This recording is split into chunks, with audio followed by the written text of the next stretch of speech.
Tiada siapa menyangka ini akan berlaku. Jakarta, kota yang dulu sering dikaitkan dengan banjir, kesesakan gila, dan sistem pengangkutan yang ketinggalan, kini disebut-sebut lebih maju infrastrukturnya berbanding Kuala Lumpur menjelang 2026. Betulkah? Atau sekadar propaganda?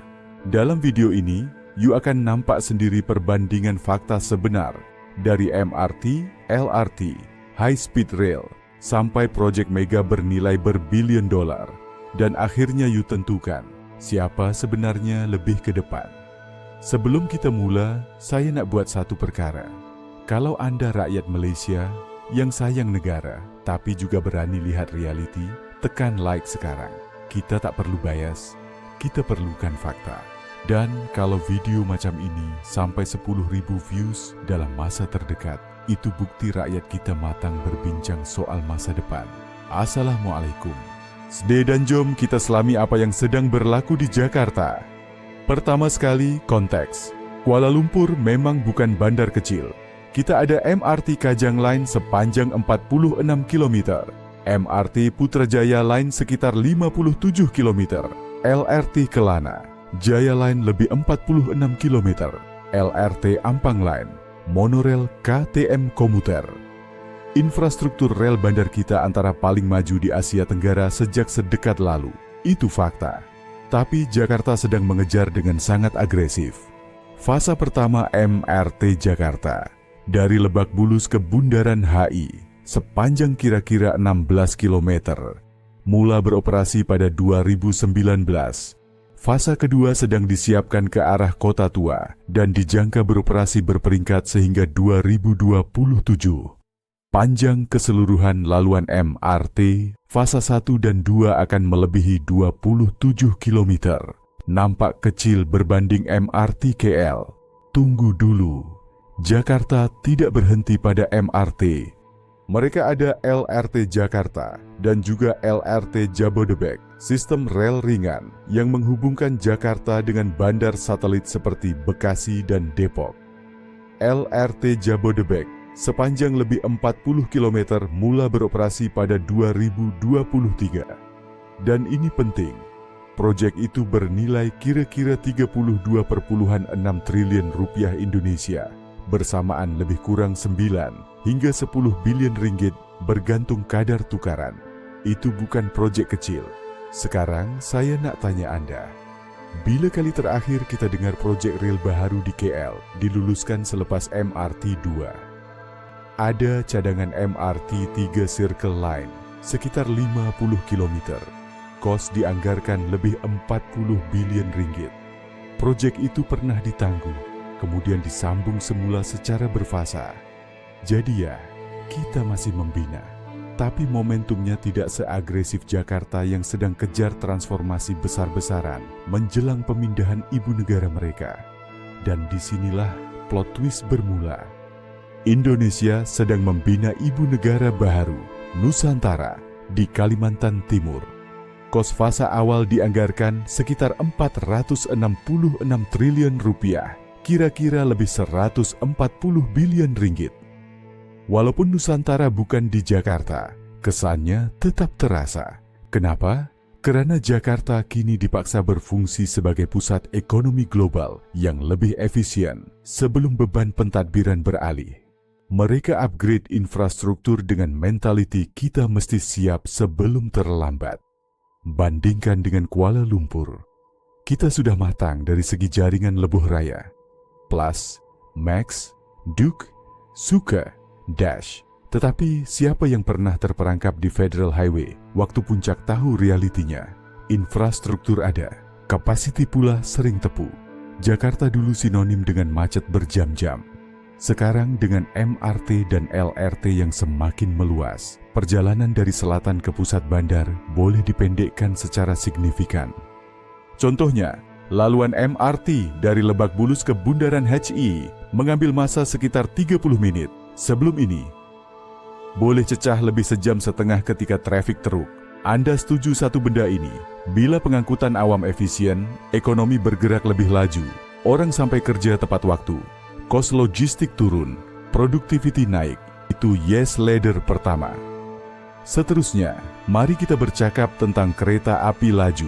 Indonesia sudah melancarkan kereta api laju pertama di Asia Tenggara, Wush, yang menghubungkan Jakarta dan Bandung. Proyek ini dibina dengan kerjasama Cina, dengan kos sekitar 7,3 bilion dolar Amerika Syarikat, kira-kira 34 bilion ringgit.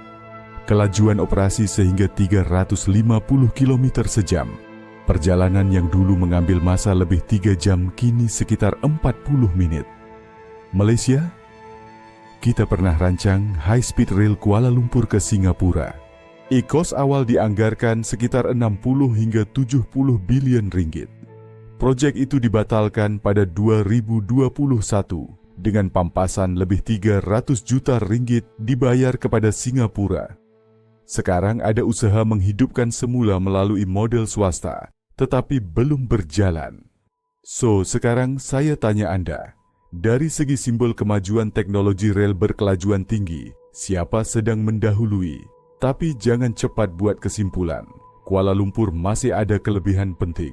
Integrasi sistem, Cut Touch and Go, sistem pembayaran tanpa tunai yang meluas, Transit-Oriented Development seperti KL Central, TRX, dan Bukit Bintang City Center. Projek Tun Razak Exchange sahaja menelan kos pembangunan keseluruhan lebih 40 bilion ringgit dalam jangka panjang. Ia menjadi hub keuangan antara bangsa, menempatkan bank global dan syarikat besar.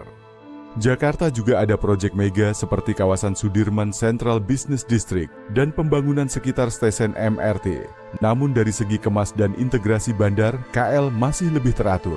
Sekarang kita masuk segmen kos sara hidup dan kemampuan. Tambang MRT Jakarta untuk jarak penuh sekitar Rp14.000, lebih kurang Rp4. Di KL, tambang MRT bagi jarak terpanjang sekitar Rp6 hingga Rp7. Bezanya tidak besar, tetapi jika dibandingkan dengan pendapatan purata, beban relatif berbeza. Namun, Indonesia mempunyai populasi metropolitan Jakarta melebihi 30 juta orang di kawasan Jabodetabek. Greater KL sekitar 8 juta.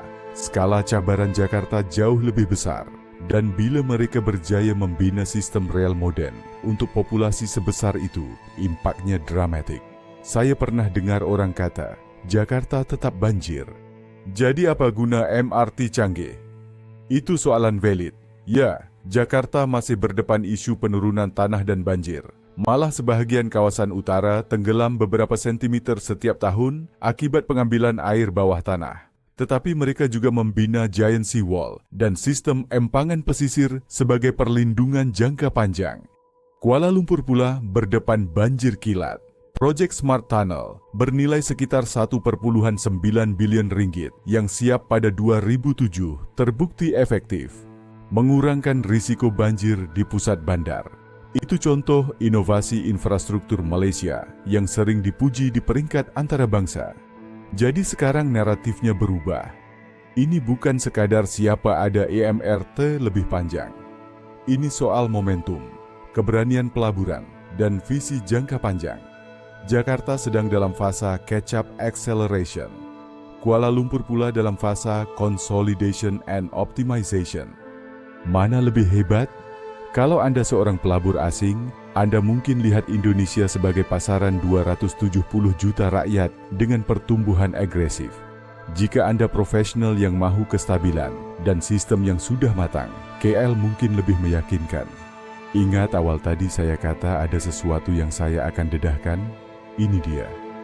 Menjelang 2026, panjang keseluruhan jaringan rel bandar di kawasan Jakarta dan sekitarnya, termasuk MRT, LRT, KRL Commuter Line, dan kereta api laju akan melebihi ratusan kilometer jika digabungkan. KL juga mempunyai jaringan ratusan kilometer termasuk KTM dan LRT. Tapi kadar pertumbuhan tahunan Jakarta sekarang lebih tinggi. Maksudnya apa? Dalam tempoh 5 hingga 10 tahun, jurang yang dulu besar semakin mengecil. Dan dalam beberapa aspek seperti kereta api laju, Indonesia sudah mendahului.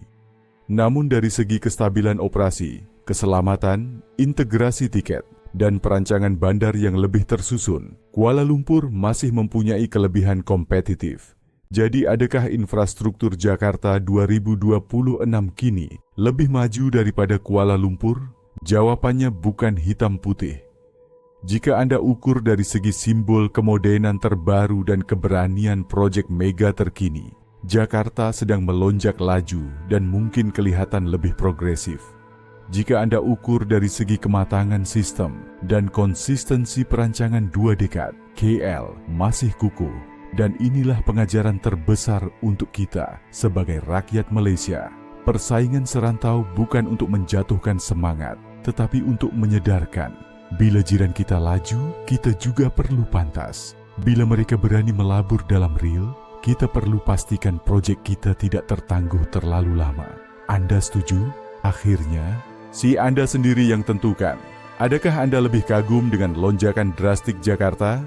Atau Anda lebih menghargai kestabilan dan kematangan Kuala Lumpur? Tulis di ruangan komen, tim Jakarta atau tim KL. Berikan sebab Anda.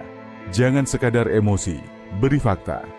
Jika video ini membuka perspektif baru untuk Anda, tekan like dan subscribe. Kongsikan kepada rakan yang selalu bandingkan Malaysia dengan negara lain tanpa data. Kita boleh bangga, tetapi kita juga mesti berani menilai secara jujur. Kerana masa depan bandar kita bukan ditentukan oleh siapa paling kuat bersorak, tetapi siapa paling bijak merancang.